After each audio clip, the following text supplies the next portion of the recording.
नमस्कार मेरे प्यारे बच्चों, और आप कैसे हैं? सभी लोग अच्छे होंगे। और आप लोगों के मैंने कमेंट्स देखे, आप लोग बहुत मिस कर रहे थे और बहुत सारे बच्चों का कमेंट मैंने देखा। वो गॉस की प्रमेय पर जो बहुत ज़्यादा चर्चा कर रहे थे कि सर गॉस की प्रमेय पढ़ाइए, गॉस की प्रमेय पढ़ाइए, एग्जाम में से बहुत पूछने को आता है। उसके सवाल वगैरह भी कह रहे थे, इसके सर इसके सवाल भी लगवा दीजिए। कोई बात नहीं बेटा, तो आपकी इसी डिमांड को लेते हुए हम गॉस की प्रमेय और उसके सवाल, अच्छा आज मैं जो है एक ही वन शॉट में आपको गॉस की प्रमेय का पूरा चैप्टर समझा दूंगा। इसके बाद रहेंगे आपके गॉस की प्रमेय के सवाल, तो कल या परसों मैं इसका भी लेक्चर शूट करके आपको डाल दूंगा, ठीक है? तो आप बढ़िया आराम से पढ़ाई करते रहिए और सर्दियों में खाते पीते रहें, सेहत का अच्छी तरह से ध्यान रखें, ठीक है बेटा? तो आपका अपने प्यारे से चैनल वहीं आपको याद हो गया होगा, JMD ऑनलाइन कोचिंग में हार्दिक स्वागत है। आप अपना प्यार ऐसे बनाए रखें, ज्यादा से ज्यादा वीडियोज को शेयर करें, चैनल को शेयर करें और सब्सक्राइब जरूर करना, ठीक है? ऐसा नहीं कि आराम से देख के पढ़े रहते हो आप लोग। देखिए, तो एग्जामिनेशन पॉइंट ऑफ व्यू को देखते हुए गॉस की प्रमेय जो है एक बहुत ही इंपॉर्टेंट टॉपिक है। इस वाले टॉपिक से जो है एग्जाम में 5 से 7 नंबर का पूछने के लिए आता है। सवाल भी पूछ सकता है आपसे, गॉस की प्रमेय पूछ लेता है कि गॉस की प्रमेय क्या है, इसकी उत्पत्ति बताइए, और साथ ही साथ साथ गॉस की प्रमेय के अनुप्रयोग हैं बच्चों। 6 अनुप्रयोग हैं, 1 2 3 4 5 6, और 6 में से कोई सा भी अनुप्रयोग आपसे पूछा जा सकता है बच्चों एग्जाम में, ठीक है? जिसमें से बहुत ज्यादा मोस्ट अनंत लंबाई के लिए और गोलीय कोष के लिए बहुत ज्यादा पूछने के लिए आता है, ठीक है बच्चों? वैसे तो मोस्ट 6 के 6 ही हैं ये डेरिवेशन, तो 6 में से, लेकिन ये 2 आप जरूर अच्छी तरह से देख के जाइएगा, ये मेरा अनुमान है 2024 के एग्जाम के लिए आपके लिए बहुत जरूरी है। और इसके साथ साथ गॉस की प्रमेय का कथन और उसकी उत्पत्ति दोनों ही इंपॉर्टेंट है। लेकिन बच्चों गॉस की प्रमेय को समझने के लिए हम डायरेक्ट गॉस की प्रमेय पढ़ेंगे तो हमें थोड़ी अटपटी लगेगी, समझ में नहीं आएगी।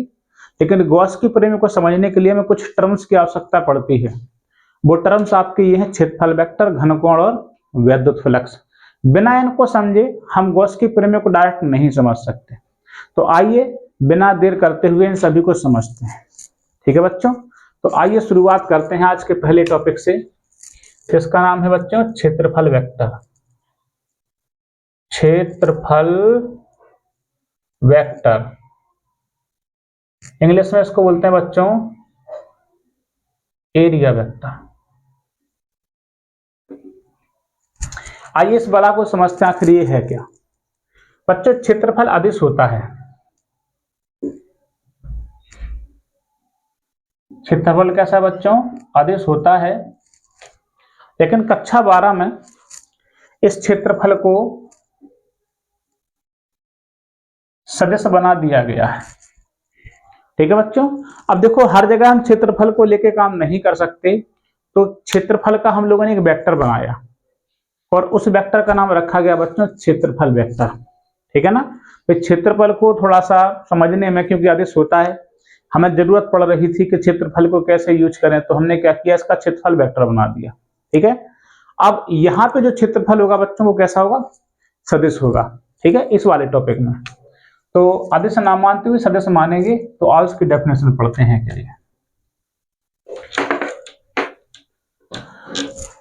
सबसे पहले तो हम करते क्या है बच्चों, जैसे मान लीजिए अपने पास एक, कुछ मैं मान लेता हूं, जैसे मान लीजिए मेरे पास एक पृष्ठ है ये,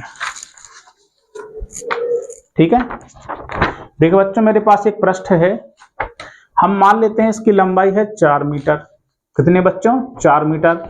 और इसकी चौड़ाई मान लेते हैं 3 मीटर, ठीक? इस पृष्ठ को आप देख सकते हैं, ये पृष्ठ आयताकार है। और बताइए, अगर हम आपसे पूछे इसका क्षेत्रफल क्या है, तो आप क्या कहेंगे कि लंबाई 4 मीटर, चौड़ाई 3 मीटर, तो क्षेत्रफल बराबर लंबाई गुणा चौड़ाई, 4 तिया 12 मीटर स्क्वायर। तो बताइए इस वाले पृष्ठ का क्षेत्रफल कितना है बच्चों? आप कहेंगे 12 मीटर स्क्वायर सर, है ना? सिंपल है कि नहीं है? तो हमने क्या किया, इस पृष्ठ के लंबवत बच्चों ध्यान देना, इस पृष्ठ के लंबवत ऐसे देखिए बच्चों,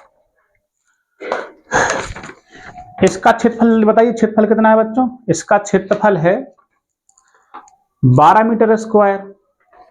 तो हमने क्या किया बच्चों कि इसके क्षेत्रफल का जितना परिमाण है, इसका परिमाण है 12 मीटर स्क्वायर, तो हमने क्या किया कि 12 मीटर लंबाई का, ध्यान रखिए, हमने इसके क्षेत्रफल के परिमाण के बराबर हमने एक वेक्टर मान लिया। ये जितना इसका क्षेत्रफल है 12 मीटर स्क्वायर, और हमने उतने ही परिमाण का एक वेक्टर ले लिया, यानी कि 12 यूनिट का हमने ले लिया एक वेक्टर। ठीक, ये वेक्टर कैसा होता है बच्चों? इस पृष्ठ के लंबवत होता है। बस इसी वेक्टर को हम बोलते हैं क्षेत्रफल वेक्टर। ठीक, इसका क्षेत्रफल कितना था बच्चों? 12 मीटर स्क्वायर, और इसका परिमाण कितना बच्चों? 12 इकाई। कितना है बच्चों? 12 इकाई। इसी वेक्टर को हम बोलते हैं, इसी वेक्टर को हम बोलते हैं क्षेत्रफल वेक्टर। इसकी खास बात, ये पृष्ठ के लंबवत होता है बच्चों। हमेशा ही कैसे होता है? पृष्ठ के लंबवत। पृष्ठ कैसा भी रहे, हमेशा पृष्ठ के कैसा होगा? लंबवत। और दूसरी बात, इसका परिमाण, इसका जो परिमाण होगा, यानी इसकी लंबाई जो होगी, वो इसके क्षेत्रफल के बराबर होगी। ठीक है ना बच्चों? बात समझ में आ रही है ना? समझ गए होंगे आई थिंक। क्या होता है क्षेत्रफल वेक्टर? तो क्या बोलेंगे क्षेत्रफल वेक्टर? वो क्षेत्रफल वेक्टर क्या है? क्षेत्रफल वेक्टर एक ऐसा वेक्टर होता है, ये है, इसी को बोलते हैं क्षेत्रफल वेक्टर। क्षेत्रफल वेक्टर एक ऐसा वेक्टर होता है जिसका परिमाण, देखो इसकी लंबाई बेटा, और पृष्ठ के क्षेत्रफल के बराबर होता है। इसका परिमाण पृष्ठ के क्षेत्रफल के बराबर होता है, साथ ही साथ यह पृष्ठ के हमेशा लंबवत होता है। पृष्ठ कैसा भी रहे, हमेशा पृष्ठ के कैसा होगा बच्चों? लंबवत होगा। क्लियर? ठीक है ना? समझ में आ गया? बहुत अच्छे। इसको रख देते हैं। तो क्षेत्रफल वेक्टर क्या है बच्चों? हम एक पृष्ठ बना लेते हैं,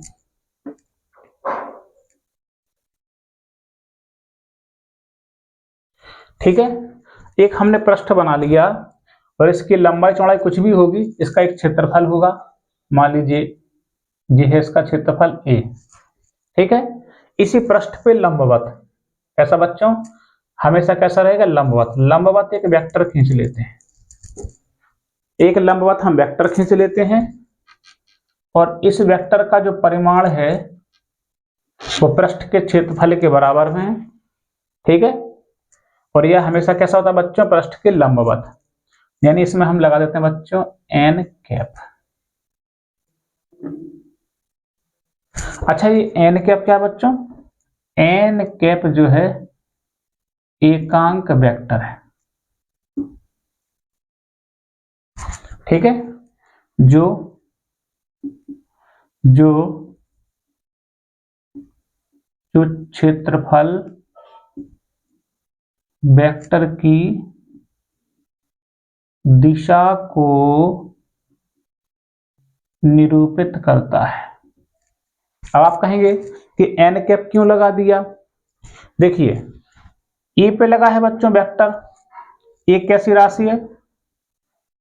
सदिश राशि है कि नहीं है? अच्छा, ए क्या है बच्चों? क्षेत्रफल, और क्षेत्रफल कैसा बेटा? अदिश है। ए वेक्टर तो सदिश है, लेकिन ये अकेला ए, ये परिमाण है बच्चों, ये परिमाण है, ये परिमाण है, ये कैसा बच्चों? अदिश है। ठीक, इस तरफ हो गया सदिश, इस तरफ अदिश। तो दिशा व्यक्त करने के लिए हम लेते हैं एकांक वेक्टर। आपने कक्षा 11 में पढ़ा होगा कि जब कभी हमें दिशा की आवश्यकता पड़ती है हम तो एकांक वेक्टर का यूज करते हैं। तो यहाँ पे हमने किसका यूज कर लिया बच्चों? एन कैप का। ठीक, एन कैप क्या बेटा? क्षेत्रफल वेक्टर की दिशा को प्रदर्शित करता है। ठीक है ना? तो ए वेक्टर बराबर ए इंटू एन कैप। बस इसमें आपको खास बात ये रखनी है कि हमेशा जो है एरिया वेक्टर पृष्ठ पे हमेशा कैसा होगा? लंबवत। इस बात को ध्यान रखना है। ठीक है, आपको आई थिंक समझ गए होगा क्षेत्रफल वेक्टर क्या है। ये रहा एरिया वेक्टर। ठीक है ना बच्चों? अब हम पढ़ते हैं घनकोण को। चलिए,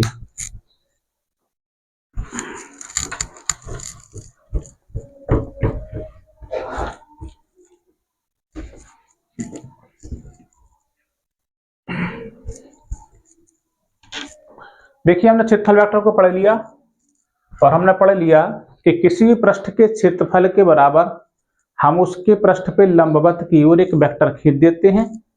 ठीक है, और उसका जो परिमाण है इस वेक्टर का परिमाण है पृष्ठ के क्षेत्रफल के बराबर होता है और यह हमेशा पृष्ठ के लंबवत होता है बच्चों, हमेशा कैसा होता है, पृष्ठ के लंबवत।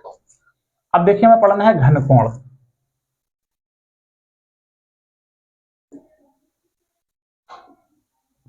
इसको बोलते हैं बच्चों सॉलिड एंगल।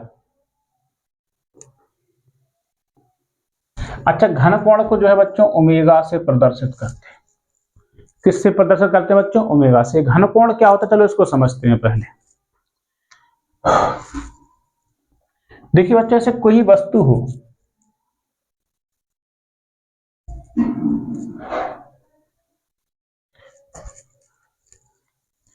पहले घनकोण को अपन समझते हैं कि घनकोण आखिर फील कैसे होता है। जैसे मान लीजिए आपके पास एक फ्रेम है,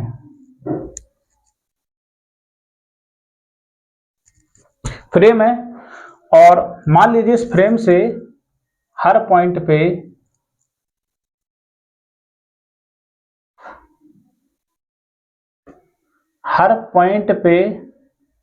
हम मान लेते हैं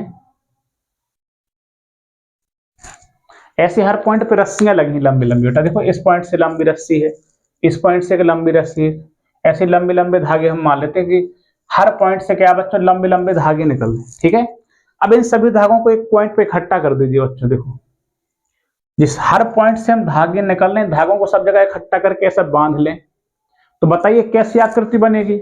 इमेजिन करिए। तो आपका जवाब होगा कि सर वो आकृति बनेगी पिरामिड के आकार की। देखो ऐसे ऐसे मान लीजिए हम सभी धागों को इकट्ठा कर लेते हैं जगह पर।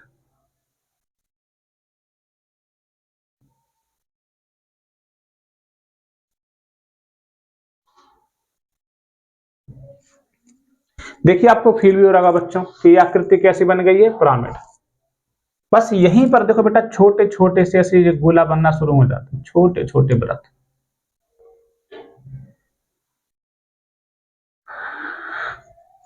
बस इन्हीं को हम बोलते हैं बच्चों घनकोण। इन्हीं सर्कल्स को बोलते हैं घनकोण, इन्हीं ओमेगा से प्रदर्शित करते हैं। ठीक, सबसे पहले फील ले आओ कि फील कैसा बनता है घनकोण। अब घनकोण की परिभाषा तो मैं आपको 2 मिनट में सिखा दूंगा, ठीक है ना बच्चों, बहुत सिंपल है।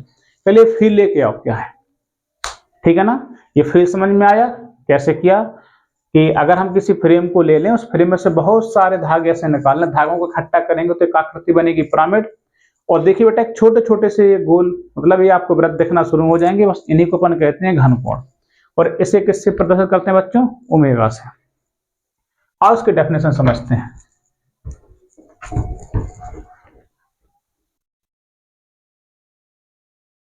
देखो डेफिनेशन बहुत सिंपल है। जैसे मान लीजिए हम एक वस्तु ले लेते हैं,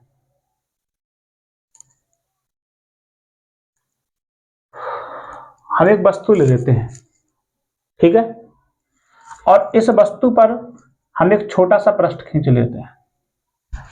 ठीक, हमने इतना सा छोटा पृष्ठ खींच लिया, बारीक सा पृष्ठ खींच लिया, ठीक है बच्चों। और इसका क्षेत्रफल, जैसे गोले का क्षेत्रफल अगर हम मान लीजिए इसका क्षेत्रफल है a, तो इसका बहुत छोटा सा क्षेत्रफल है, बहुत छोटा सा, बहुत बहुत स्मॉल है, तो हम इसका क्षेत्रफल मान लेंगे बच्चों dA। अगर छोटा क्षेत्रफल की बात करें तो dA कर देंगे, छोटी दूरी की बात करेंगे तो dr कर देंगे। मतलब जो भी हम छोटा, बहुत छोटा मानते हैं उसके आगे d लगा देते हैं, ठीक है बच्चों। तो ये हमने क्या किया, एक वस्तु ली, मान लीजिए आपके पास एक फुटबॉल है, ठीक है ना, और फुटबॉल पे हमने क्या किया, एक छोटा सा जो है, मेरे पास यहाँ कोई ऐसा ऑब्जेक्ट है नहीं, वरना मैं आपको समझा देता, कोई बात नहीं, आप समझिए बेटा, ठीक है। तो फुटबॉल है, फुटबॉल पे आप क्या करें, अपने इस मार्कर से एक हल्का सा छोटा सा पृष्ठ बना लें, ठीक है। इस पृष्ठ द्वारा और फुटबॉल के केंद्र पर, समझो बच्चों, फुटबॉल के केंद्र पर जो भी कोण बनेगा, जो भी कोण बनेगा बच्चों, ठीक है, उसी हम कोण को बोलते हैं घनकोण। क्या बोलेंगे बच्चों? घनकोण। अच्छा, क्षेत्रफल कितना बेटा? छोटा है ना, तो घनकोण भी कैसा बनेगा बेटा? छोटा बनेगा, डी ओमेगा बनेगा। घनकोण को ओमेगा से प्रदर्शित करते हैं, क्योंकि पृष्ठ का क्षेत्रफल है डीए, तो घनकोण भी कैसा बनेगा बच्चों? डी ओमेगा बनेगा, छोटा ही बनेगा। डेफिनेशन क्या लिखेंगे कि हम किसी वस्तु पर एक छोटा सा पृष्ठ खींच लें, बहुत सिंपल शब्दों में, कि किसी वस्तु पर छोटा या फिर लिख दें सूक्ष्म पृष्ठ खींच लें तो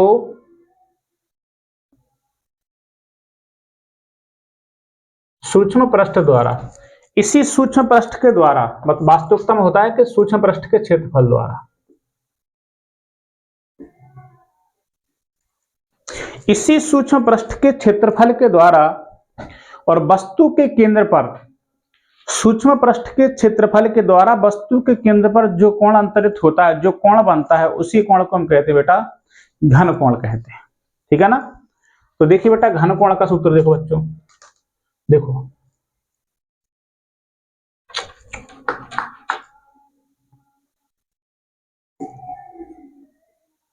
घन कोण, देखो बच्चों डी ओमेगा बराबर डी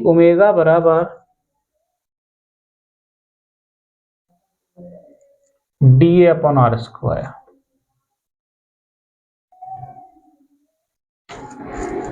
ठीक है बच्चों, तो घन कोण का सूत्र होता है बच्चों डी ओमेगा बराबर d A upon r square. ठीक है ना। अब जरा थोड़ा सा इसको मैं अच्छा सा थोड़ा चित्र बनाता हूं इसका और बेहतरीन, तो आपको और क्लियर समझ में आ जाएगा।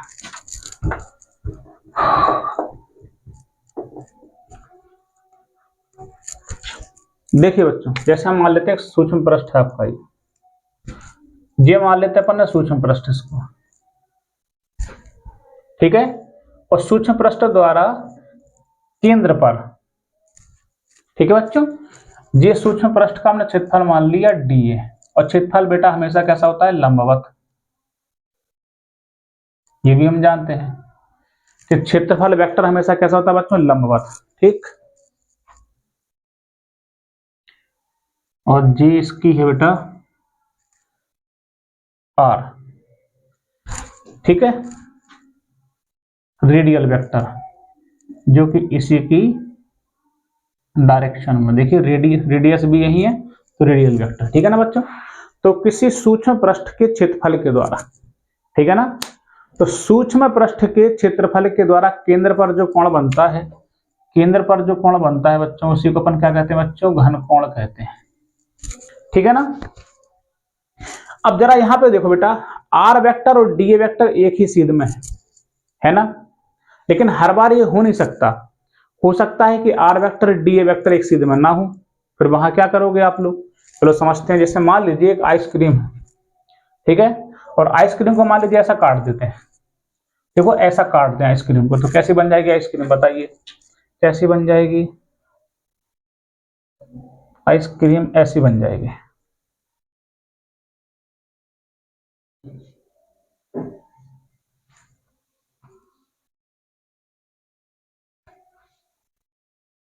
जिसका केंद्र O है और जिसका, देखो बच्चों इसका ये रेडियल वेक्टर है, क्या बच्चों ये, जैसे ये रेडियल वेक्टर था तो इसका ये रेडियल वेक्टर है, त्रिज्य वेक्टर है बच्चों।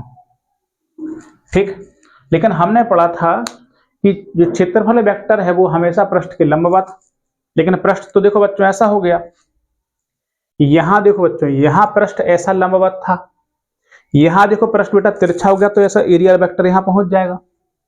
देखो यहां पृष्ठ सीधा है तो क्षेत्रफल वेक्टर ऊपर है, यहां बेटा तिरछा तो क्षेत्रफल वेक्टर तिरछा नहीं हो जाएगा आपका। ठीक है, तो देखो यहां पे आपका, देखो बच्चों ये बन गया आपका डी ए वेक्टर। अब जरा देखो यहां पे देखो कि आर वेक्टर व डी ए वेक्टर के बीच कोण थीटा हो। देखो यहां दोनों एक सीधे में है तो अपन सूत्र लगा देंगे डी ओमेगा बराबर d A upon r square, कोई दिक्कत नहीं। लेकिन यहां देखो आर वेक्टर और डी ए वेक्टर सीधे में नहीं है, तो हम क्या करेंगे बेटा, हम क्या करेंगे दोनों में से किसी एक के घटक बना लेंगे। ठीक है, या तो आप क्षेत्रफल के घटक बना लीजिए, तो बताओ क्षेत्रफल के कितने घटक बनेंगे बच्चों? जैसे हमें डीए की आवश्यकता नहीं है, डीए को हटाओ, तो डीए को हटा दीजिए, तो डीए की जगह पे देखो दो लाइनें हैं, डीए खत्म हो गया, हमारे पास एक लाइन बची, तो यहां बनेगा बच्चों आपको डीए cos थीटा। अब इसी के लंबवत है तो लेफ्ट में या राइट में, आप बताओ कहां पर, लेफ्ट की राइट? राइट में, राइट में बनेगा आपका डीए साइन थीटा। अब देखिए डीए सीध में नहीं था तो डीए गया, डीए साइन थीटा तो और तिरछा हो गया। भाई ध्यान दी, आप यहां पे देखो रेडियस वेक्टर ऊपर है, रेडियल वेक्टर ऊपर है, और DA sine theta right side में हमारे किसी काम का नहीं है। लेकिन जरा इनको देखो, दोनों को, डीए cos थीटा और आर को देखिए, दोनों एक सीध में है, दोनों एक सीध में है, तो यहां पे अपन सूत्र लगा देंगे घनकोण का। हमें इसी की तो आवश्यकता थी कि दोनों एक सीध में होने चाहिए, घनकोण डी ओमेगा बराबर, फिर क्या लगाएंगे अपन लोग, dA cos theta upon r square. ठीक है ना बच्चों? तो अगर दोनों एक सीध में है तो डी ओमेगा बराबर डी अपॉन आर स्क्वायर। अगर दोनों एक सीध में ना हो, कौन कौन, आर वेक्टर और डी वेक्टर, तो हम सूत्र लगाते हैं डी ओमेगा बराबर d A cos theta upon r square. ठीक है, जरा इन सूत्रों को जल्दी फटाफट से नोट कर लीजिए। ठीक है, अब देखो घनकोण के हमारे पास एक सूत्र आ गया, लिख लो पहले, इतना लिख लो, चलो इसको मिटा देते हैं, मिटा रहे हैं, ठीक है।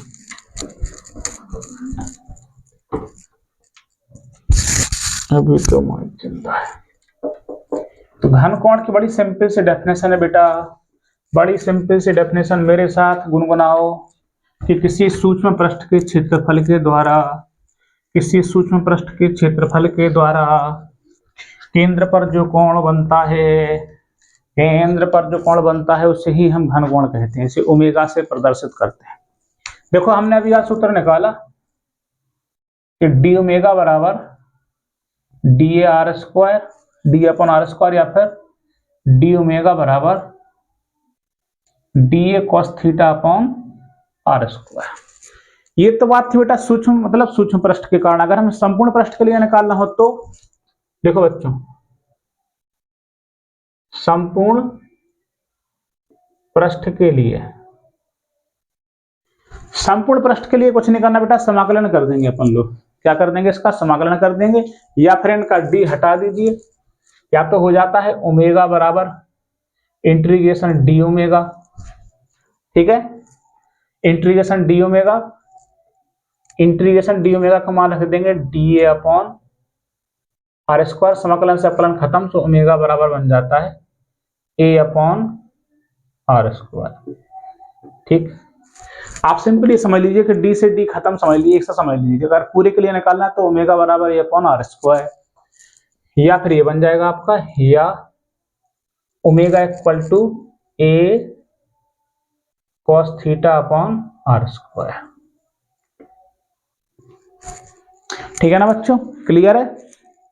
तो इसको भी नोट कर लिए। संपूर्ण पृष्ठ के लिए क्या करते हैं बच्चों कि ओमेगा बराबर ए अपॉन आर स्क्वायर और A cos theta upon r square लगा देते हैं। ठीक, और सुनिए, अगर बात संपूर्ण पृष्ठ की चल रही है तो देखो, चाहे तो संपूर्ण पृष्ठ के लिए देखो आप, या किसी भी आकार के बंद पृष्ठ के लिए, ये बहुत इंपॉर्टेंट लाइन है बच्चों। चाहे तो संपूर्ण पृष्ठ के लिए बात करो और चाहे किसी भी आकार के बंद पृष्ठ के लिए। अगर बंद पृष्ठ अगर पूरा है तो यहां पे देखो बच्चों, हमारे लिए फॉर्मूला होता है ओमेगा बराबर ए अपॉन आर स्क्वायर। तो संपूर्ण पृष्ठ का सूत्र होता है बच्चों ए बराबर 4 पाई आर स्क्वायर, यहां पे रख देना। तो ओमेगा बराबर ए की जगह पे हम क्या रख देंगे, 4 pi r square upon r square, r square से r square cancel, omega equal to क्या हो जाएगा बच्चों, 4 पाई। तो कोई ही बंद पृष्ठ होगा उसके लिए ओमेगा का मान 4 पाई, या फिर इंटीग्रेशन ओमेगा, ऐसा भी लिखा आ सकता है बच्चों, देखो इंटीग्रेशन डी ओमेगा बराबर 4 पाई। ठीक है ना? अच्छा, बंद पृष्ठ के लिए लगा देना अपन। ठीक, अगर ये लिखा है तो इसका मान भी 4 पाई है, और ओमेगा का मान डायरेक्ट भी आप 4 पाई रख सकते हो, ठीक है। अगर कोई बंद पृष्ठ होगा, बंद पृष्ठ के लिए ध्यान रखना, बंद पृष्ठ के लिए, बंद पृष्ठ के लिए इंटीग्रेशन डी ओमेगा बराबर 4 पाई या फिर ओमेगा बराबर में 4 पाई, ठीक है। घनकोण की बहुत सिंपल सी डेफिनेशन, किसी सूक्ष्म पृष्ठ के द्वारा वस्तु के केंद्र पर जो कोण अंतरित होता है उसी को घनकोण कहते हैं। इसे हम ओमेगा से प्रदर्शित करते हैं, और सूक्ष्म पृष्ठ के लिए मैं बता चुका हूं सूत्र कि डी ओमेगा बराबर a d upon r square, या फिर डी ओमेगा बराबर डी ए cos theta upon r square, या फिर संपूर्ण पृष्ठ के लिए ओमेगा बराबर ए अपॉन आर स्क्वायर या ओमेगा बराबर a cos theta upon r square, ठीक है ना। ये कुछ मैंने कंडीशन आपको बता दी कि संपूर्ण पृष्ठ या फिर बंद पृष्ठ के लिए ओमेगा का मान 4 पाई या इंटीग्रेशन डी ओमेगा बराबर है 4 पाई, ठीक है। अब बात करते हैं बच्चों घनकोण के मात्रक की, ठीक है। इसको मिटा दें।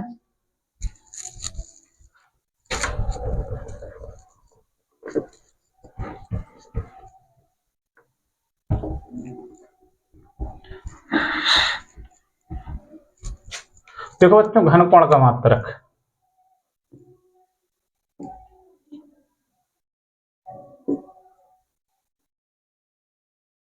घनकोण का मात्रक बच्चों स्टेरेडियन होता है।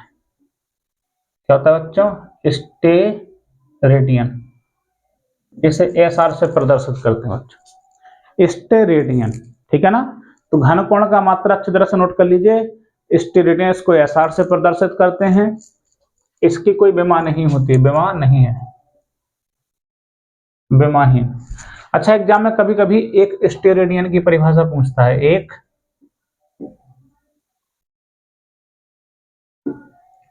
बोलिए बच्चों सूत्र क्या होता है हमारे पास, कोई बताएगा?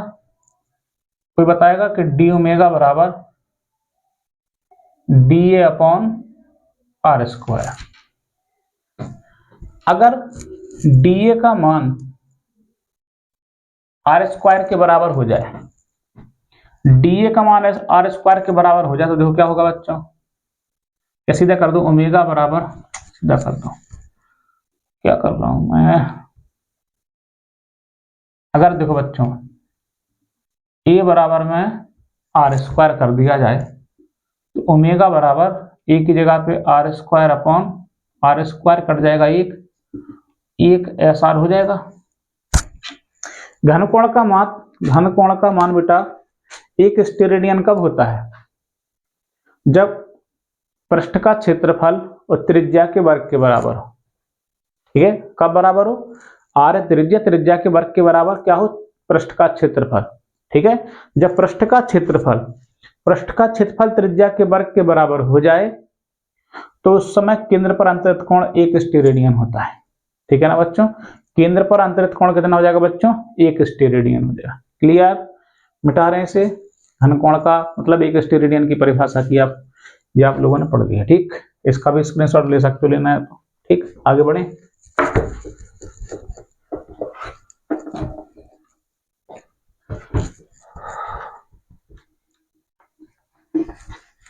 एक स्टेरेडियन। चलिए अब आते हैं अपन लोग घनकोण का सूत्र भी अपन लोग पढ़ चुके हैं। घनकोण का सूत्र चलो आप लोगों ने लिख लिया होगा। चलो पढ़ते हैं किसको। नंबर तीसरे पे क्या था आपका बेटा?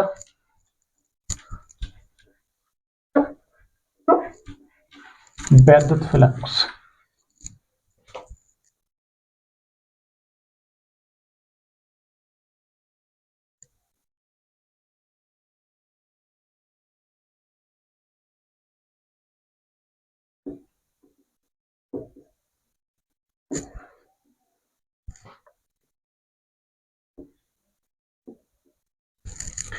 देखो बच्चों इलेक्ट्रिक फ्लक्स क्या है, one of the most topic है। इसको समझे बिना तो हम गॉस के प्रेम में आगे बढ़ ही नहीं सकते, ठीक। तो आखिर विद्युत फ्लक्स को थोड़ा समझते हैं, आखिर है क्या। इसको समझने के लिए पहले आपको एक चीज समझनी पड़ेगी। हम मान लेते हैं एक धनावेश है और ये एक ऋणावेश है, ठीक है। आप लोग पहले चैप्टर में पढ़ के आए हैं कि होता क्या है, धनावेश से ऋणावेश की ओर कुछ काल्पनिक रेखाएं निकलती हैं, वक्राकार रेखाएं चलती हैं, और इन रेखाओं को बेटा हम कहते हैं वैद्युत बल रेखाएं, जो कहां से निकलती हैं बच्चों? धनावेश से निकलती हैं और ऋणावेश में प्रवेश कर जाती हैं। मतलब धनावेश से निकलती हैं बच्चों बाहर। कैसे निकलती हैं? धनावेश से बाहर निकलते हैं और ऋणावेश में प्रवेश कर जाती हैं, मतलब ऋणावेश में एंटर कर देते हैं, ऋणावेश में प्रवेश कर जाते हैं। ठीक है ना बच्चों? ठीक। अच्छा, इन रेखाओं को बच्चों हम कहते हैं वैद्युत बल रेखाएं। क्या कहते हैं? वैद्युत बल रेखाएं। ठीक। ये काल्पनिक होती हैं, हमको दिखाई नहीं देती, वक्राकार होती हैं, जो धनावेश से निकलती हैं और ऋणावेश में प्रवेश कर जाती हैं। ठीक। अगर हम क्या करें बच्चों, इन्हीं रेखाओं के मार्ग में एक पृष्ठ रख दें। हमने कोई एक पृष्ठ रख दिया। अगर इन रेखाओं के मार्ग में हम कोई पृष्ठ रख देते हैं तो ये रेखाएं जो है इस पृष्ठ से होकर गुजरने लगती हैं, यहां से प्रवेश करेंगे, यहां से बाहर निकल जाएंगे। फिर इन रेखाओं को बेटा हम इन रेखाओं को वैद्युत बल रेखाएं नहीं कहते। अब इन रेखाओं को हम वैद्युत फ्लक्स कहना शुरू कर देते हैं। ठीक है? अच्छा, तो फिर आपको एक डेफिनेशन समझ में आ गई होगी कि किसी पृष्ठ से होकर जाने वाली बल रेखाओं की संख्या को ही, किसको बेटा? बल रेखाओं की संख्या को ही हम क्या कहते हैं बच्चों? वैद्युत फ्लक्स कहते हैं। अगर हम पृष्ठ हटा लेंगे तो इनको फिर से बल रेखाएं कहना शुरू कर देंगे। अगर हमने पृष्ठ लगा दिया तो फिर रेखाओं को क्या कहेंगे बेटा? वैद्युत फ्लक्स कहेंगे। तो आपको डेफिनेशन समझ में आ गई होगी बच्चों कि किसी पृष्ठ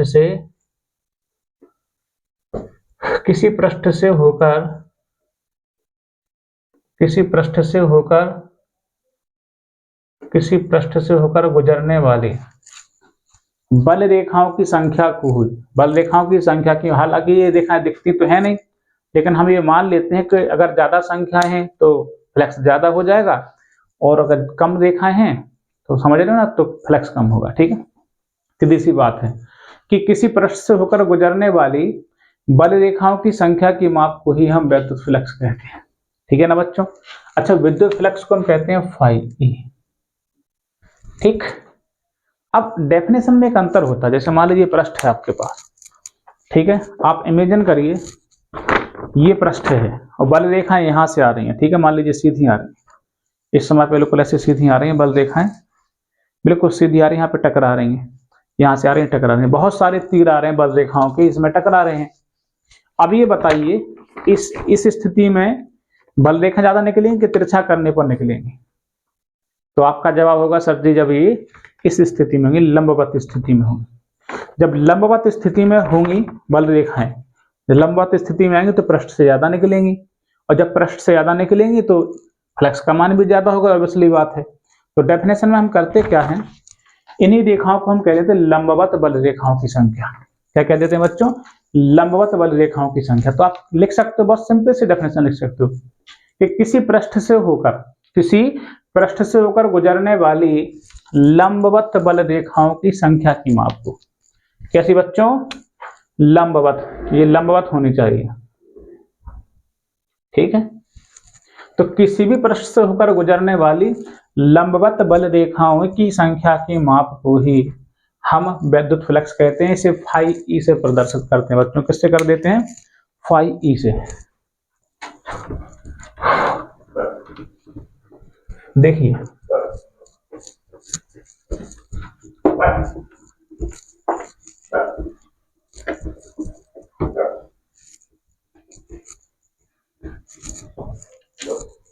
ठीक है? तो हम एक पृष्ठ बना लेते हैं, ऐसे एक पृष्ठ बना लेते हैं। मैं पढ़ाऊंगा और ये कुत्ता ना भौंके, ऐसा हो सकता है? देखो, ये बच्चों एरिया वेक्टर है। ठीक है? क्षेत्रफल वेक्टर हमेशा पृष्ठ के लंबवत होता है, और ये जो रेखा मैं बना रहा हूं बच्चों, ये ऐसे,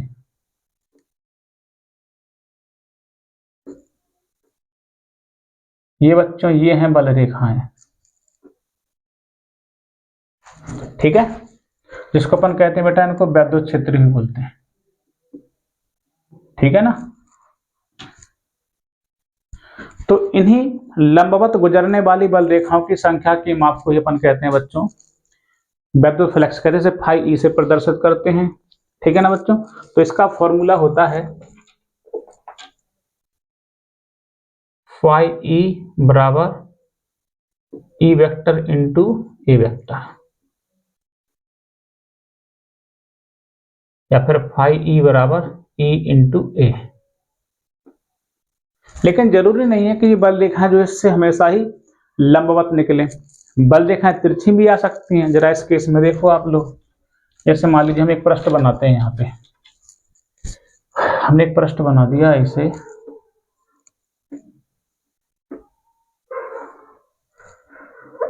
ठीक, जिसका एरिया वेक्टर है और ये बल रेखाएं जा रही हैं ऐसे।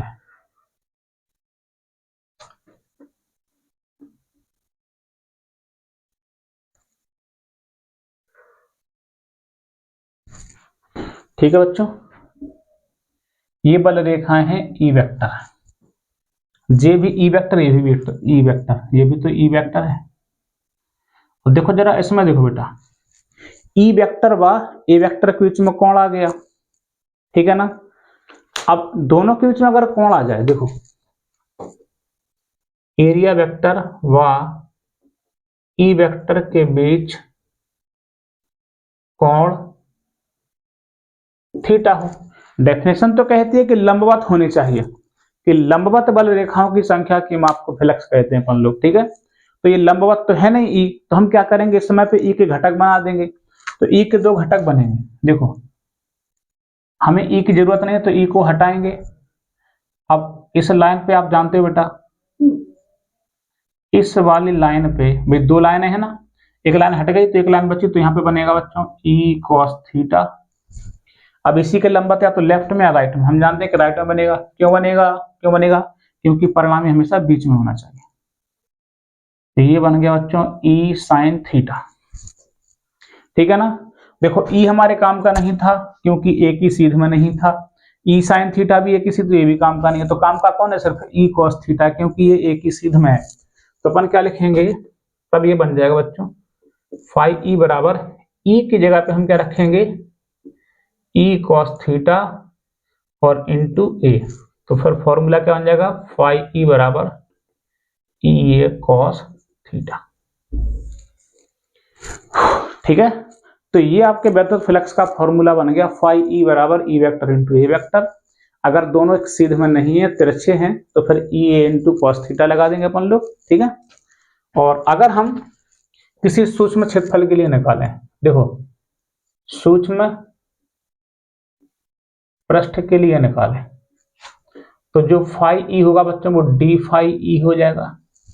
तो सूक्ष्म की बात चली तो फ्लक्स भी सूक्ष्म निकलेगा, तो और जब पृष्ठ सूक्ष्म होगा तो उसका क्षेत्रफल भी सूक्ष्म होगा, यानी कि डी ए होगा। यानी कि सूत्र हो जाएगा कि डी फाई बराबर ई इंटू डी ए कॉस थीटा, या फिर ऐसा हो जाएगा कि डी फाई ई बराबर ई इंटू डी ए। ठीक है बच्चों, ई इंटू डी ए या फिर E D A cos theta, कब, जब सूक्ष्म पृष्ठ होगा। बाकी फॉर्मूला आपके पास फाई ई बराबर ई इंटू है ही, और कौन आ जाएगा तो ई इंटू ए कॉस थीटा हो जाएगा। ठीक है ना, क्लियर है। डेफिनेशन याद हो गई विद्युत फ्लक्स की, बहुत सिंपल है कि नहीं है। तो किसी पृष्ठ से होकर गुजरने वाली लंबवत बल रेखाओं की संख्या की माप को ही हम विद्युत फ्लक्स कहते हैं। इसे फाई ई से प्रदर्शित करते हैं, फाई ई बराबर ई वेक्टर इंटू ए वेक्टर, या फाई ई बराबर ई इंटू ए। यदि ए और ई के बीच में कोण हो तो फाई ई बराबर ये कॉस थीटा। और इसका मात्रा पढ़ लेते हैं, बता रहे स्क्रीनशॉट ले लीजिए जल्दी फटाफट। ठीक है भाई, चालू।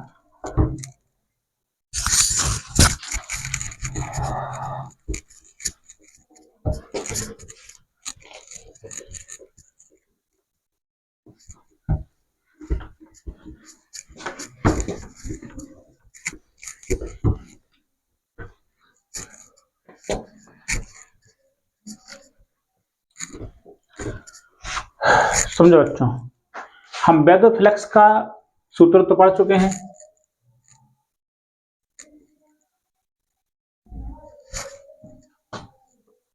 हमें पढ़ना है इसका मात्रक।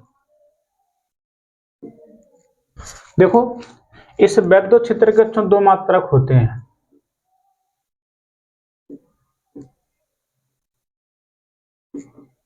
वैद्युत क्षेत्र के दो मात्रक होते हैं बच्चों, एक होता है न्यूटन प्रति कूलाम। क्या होता है बच्चों? न्यूटन प्रति कूलाम। और एक मात्रक होता है बच्चों वोल्ट प्रति मीटर।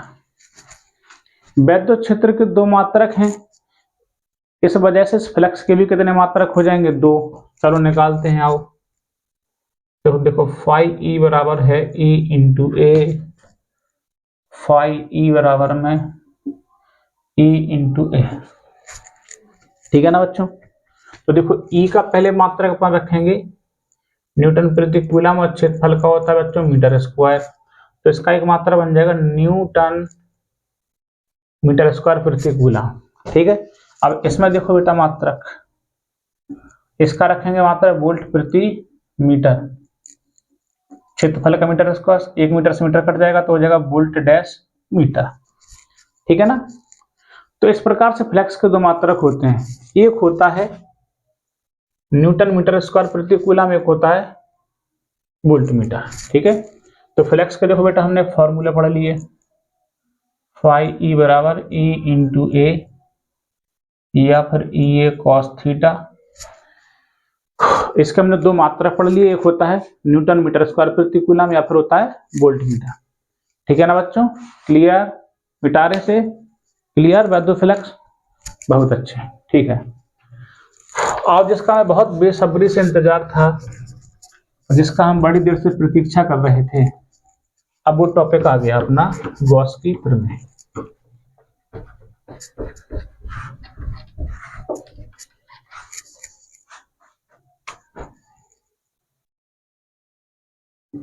आप गॉस की प्रमेय पढ़ते हैं। गॉस की प्रमेय बहुत इंपॉर्टेंट टॉपिक है।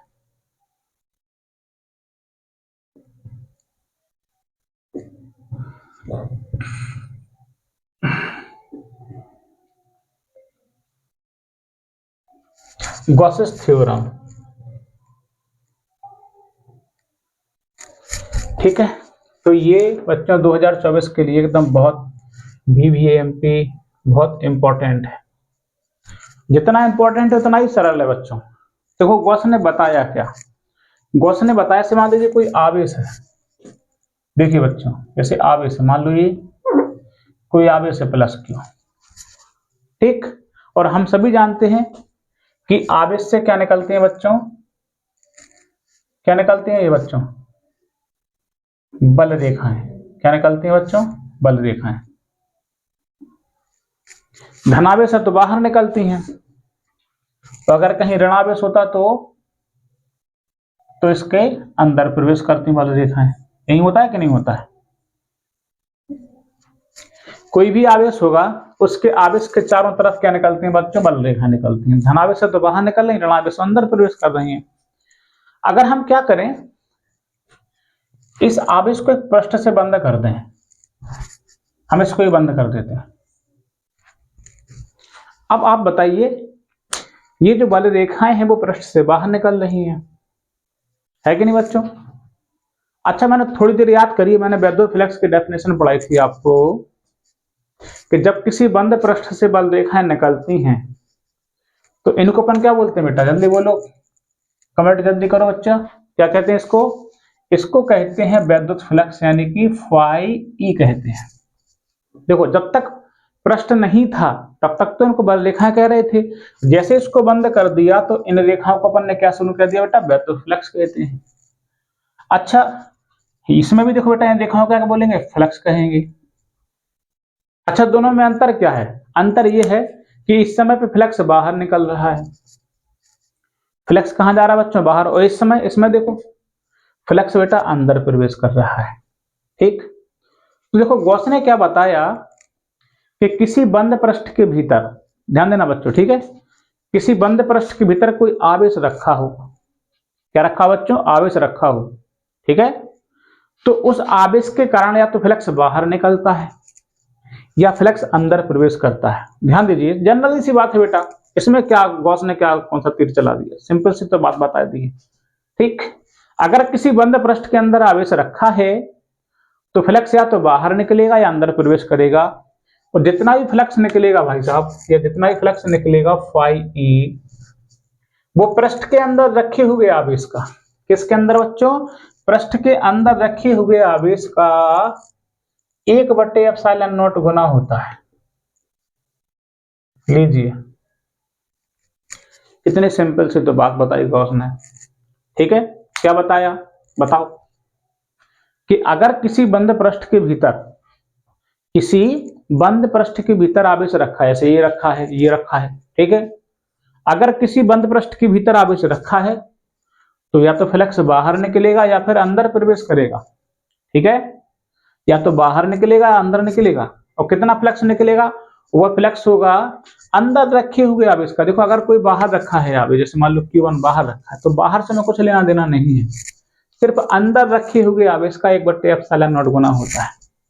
ठीक है, आप इसकी डेफिनेशन कैसे, बहुत सिंपल लिख सकते हैं बेटा, कि देखो किसी बंद पृष्ठ से, किससे बेटा, बंद पृष्ठ से होकर गुजरने वाला, ठीक है, ये बंद पृष्ठ है ना बच्चों, बंद पृष्ठ से होकर गुजरने वाला। अब या तो देखो बाहर निकलने वाला, बाहर निकलने वाला, या अंदर प्रवेश करने वाला, दोनों बातें, या तो बाहर निकलने वाला बच्चों या फिर अंदर प्रवेश करने वाला। तो किसी भी बंद पृष्ठ से या तो बाहर निकलने वाला, प्रवेश करने वाला, कुल क्या बेटा, फ्लक्स, कुल वैद्युत फ्लक्स,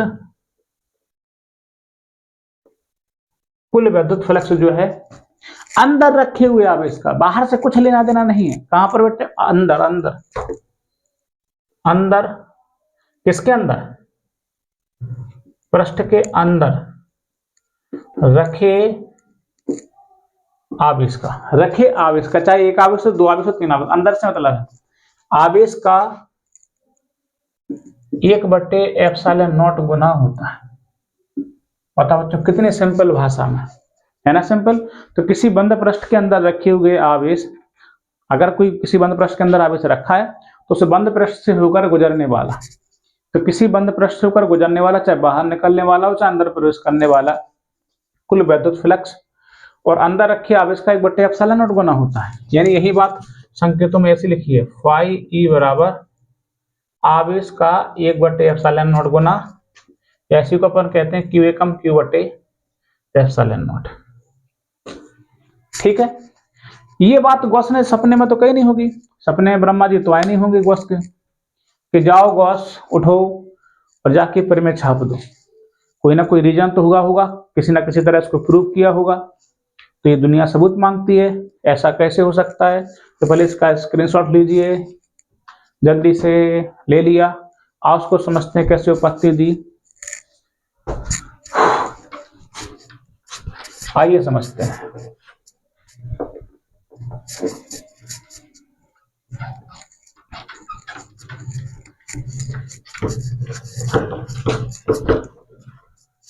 आइए समझते हैं कि आखिर कैसे कैसे दिया।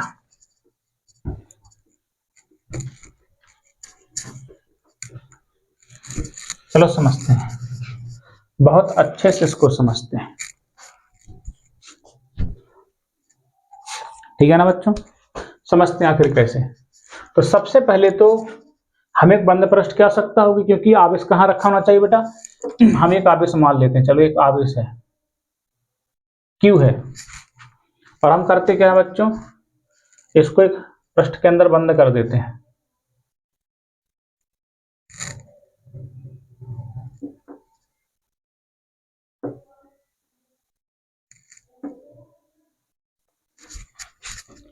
ठीक है, एक पृष्ठ के अंदर इसको बंद कर देते हैं, अपन ने इसको बंद कर दिया, कैसा ही पृष्ठ बना लिया। ठीक, देखो एक आवेश है, एक हमने बंद पृष्ठ बना लिया। ठीक है, गोल तो मतलब किताब में ही बना होता है, लेकिन आप जनरली केस बना के चलिए ना, और भी तो मजा है बच्चों। ठीक है, अब देखिए जरा इसको, हम करते क्या है कि इस पृष्ठ पे एक छोटा सा पृष्ठ मान लेते हैं। अच्छा, पृष्ठ क्यों मानेंगे? हमें निकालना है वैद्युत फ्लक्स बच्चों। क्या निकालना है? कि फ्लक्स निकालना है। फ्लक्स का फॉर्मूला हमने अभी पढ़ा, E इंटू ए।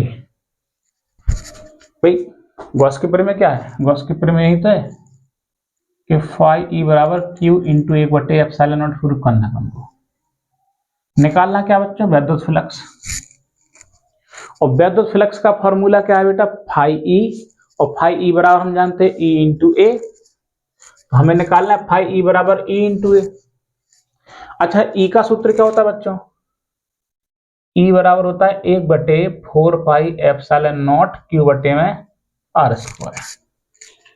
लेकिन जरा सोचो, ये हमने ऐसी आकृति दी है कि अगर हम यहां से माने बच्चों, देखो यहां से इसकी दूरी आर है, तो क्या बताइए यहां से यहां तक की दूरी भी आर होगी? जरा विचार कीजिए, क्या ये वाली दूरी समान होगी?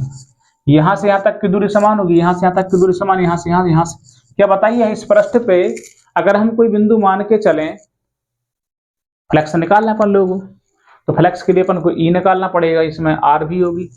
तो क्या हर जगह आर समान है? आपका जवाब आएगा कि आर समान नहीं है।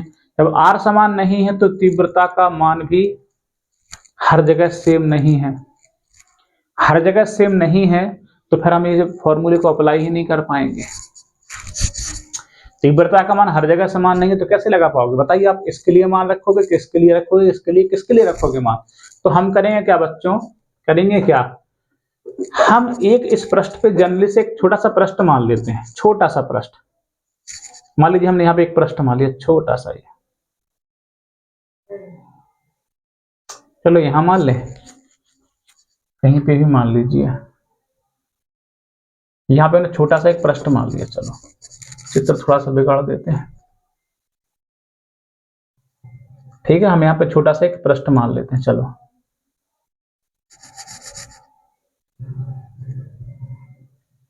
छोटा सा पृष्ठ मान लिया।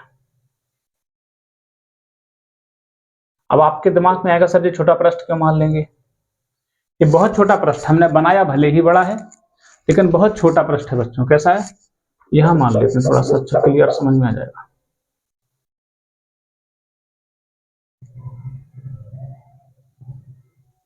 ठीक है, एक छोटा सा हमने पृष्ठ मान लिया। अब देखिए इतना छोटा सा दिख रहा है, भले ही बड़ा है यहां से यहां तक, लेकिन ये इतना छोटा है, बहुत छोटा। मान लीजिए इतना छोटा है कि यहां से यहां तक की दूरी और यहां से क्यू तक की दूरी कैसी है बच्चों? बराबर है। ध्यान से समझिए, अगर केवल मैं इसी पृष्ठ की बात करूं तो यहां से अगर यहां तक की दूरी आर है तो इस वाले छोर से भी इसकी दूरी कितनी बच्चों? आर है, क्योंकि इतना छोटा है। मान लीजिए यहाँ पे कोई हम क्यू मान ले, तो यहां से क्यू की दूरी आर है, तो यहां से भी क्यू की दूरी कैसी बेटा? आर ही रहेगी। जब दूरी समान हो जाएगी तो इस वाले पृष्ठ पे हम फ्लक्स का फॉर्मूला लगा पाएंगे, है कि नहीं है? और फ्लक्स का फॉर्मूला क्या बेटा? ई इंटू ए। लेकिन ये पृष्ठ बेटा देखो ऐसे रखा है, दिख रहा है ना आपको? ऐसे रखा है तो इसका एरिया वेक्टर ऐसे होगा लंबवत। देखो बच्चों, इसका एरिया वेक्टर ये होगा डी ए वेक्टर, ठीक। और इसका ये रेडियल वेक्टर ये आएगा, यहां से आएगा रेडियल वेक्टर, ऐसे रेडियल वेक्टर आपका ये है। और दोनों के बीच कोण कितना बन गया बच्चों? थीटा।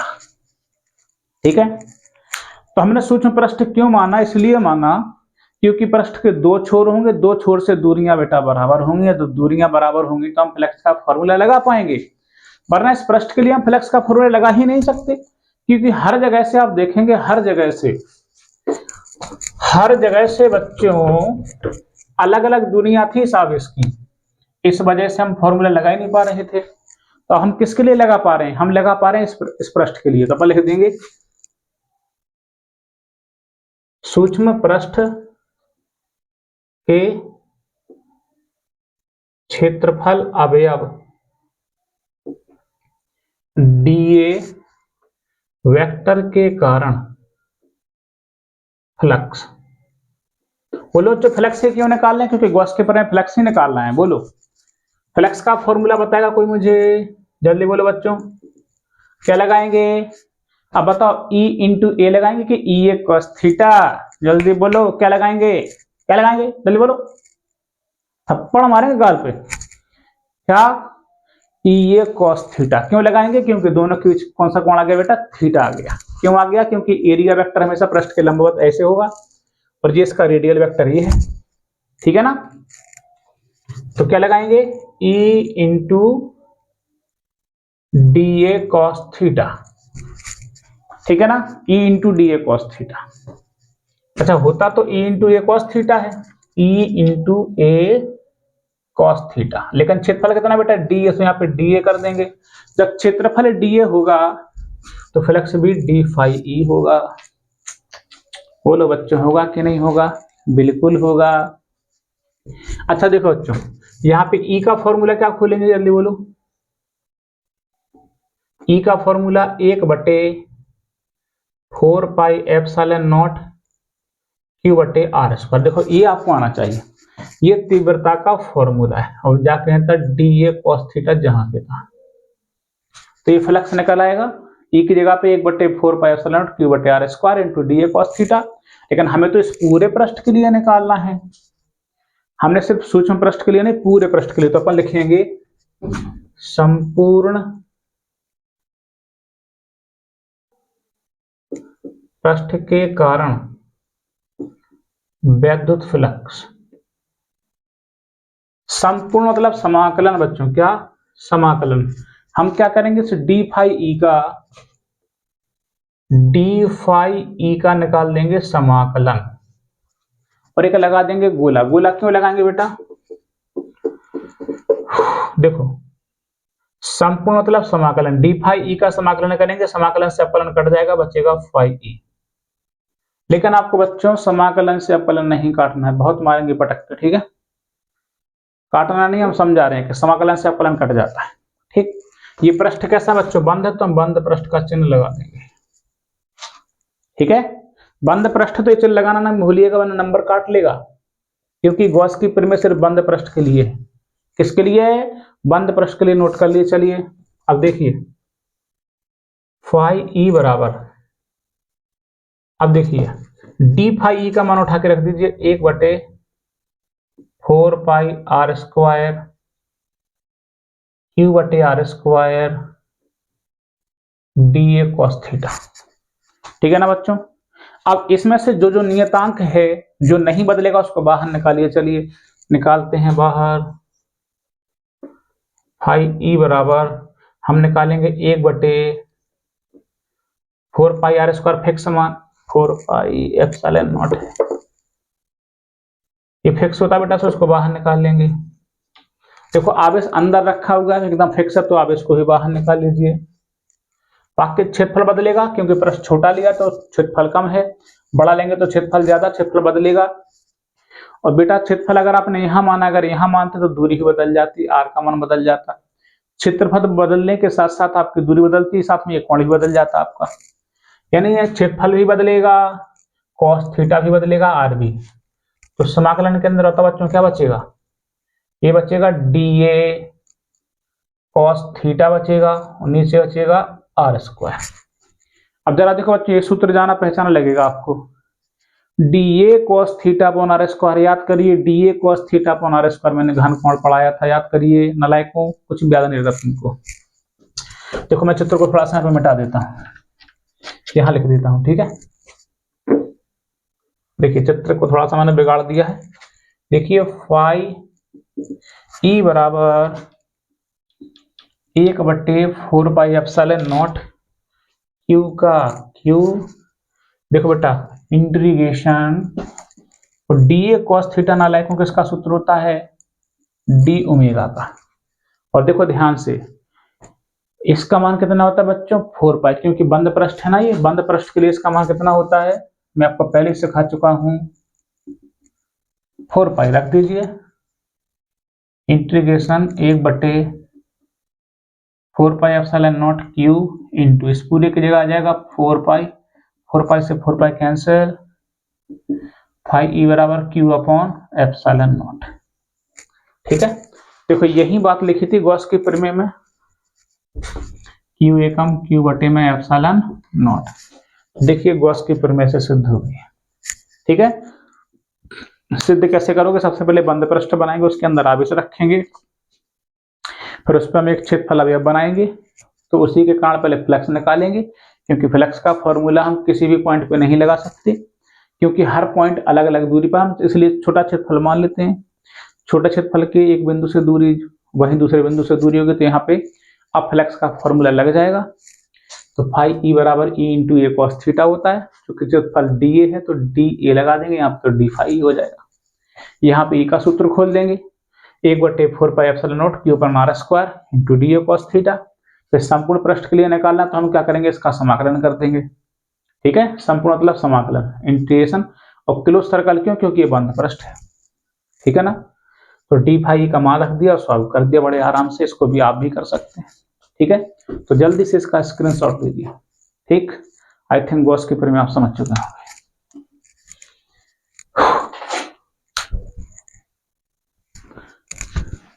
ठीक है, थोड़ा सा हम देख लें वीडियो कितने मिनट का बन गया है। बच्चों ये 1 घंटे का वीडियो हो गया है।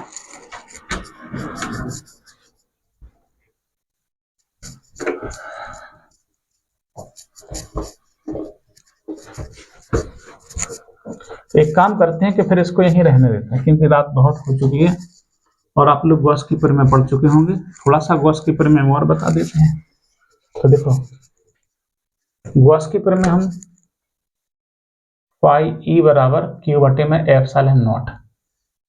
ठीक है, अगर बंद पृष्ठ के अंदर बहुत सारे आवेश हों, जैसे मान लीजिए Q1 है, एक आवेश Q2 है, माइनस Q3 है, Q4 है, माइनस Q5, बहुत सारे आवेश हों, तो बंद पृष्ठ सभी आवेशों को हम जोड़ देंगे। क्या करेंगे बच्चों? सभी आवेशों को जोड़ देंगे, यानी Q1 plus Q2 minus Q3 plus Q4 minus Q5 बटे में एप्सिलॉन नॉट। इन सभी का जोड़ करना है, तो क्या कर देंगे, फाई ई बराबर हम लगा देंगे sigma Q upon epsilon not. अगर बहुत सारे आवेश हैं तो sigma Q upon epsilon not है, और अगर एक अकेला आवेश है तो फाई ई बराबर क्यू अपॉन एप्सिलॉन नॉट। ठीक है ना बच्चों? अच्छा, इस वीडियो को यहीं तक छोड़ देते हैं अभी, क्योंकि बहुत सारा बचा हुआ है, कम से कम इसमें भी आपका 1-1.5 घंटा लग जाएगा। ठीक है, क्योंकि रात बहुत हो गई, मैं भी थक गया हूँ। आप देख सकते हैं मेरे चेहरे पर वैसे 12 बजे हुआ, टाइम बहुत हो गया बच्चों। इसको देख लीजिएगा, लेकिन कल मैं इसका दूसरा अपलोड निश्चित कर दूंगा। ठीक है, इसको अच्छे से पढ़िए बेटा, और सब लोग इसी तरह से GMD ऑनलाइन कोचिंग को अपना प्यार देते रहें। सभी लोगों के लिए बहुत बहुत धन्यवाद। जय हिंद, वंदे मातरम।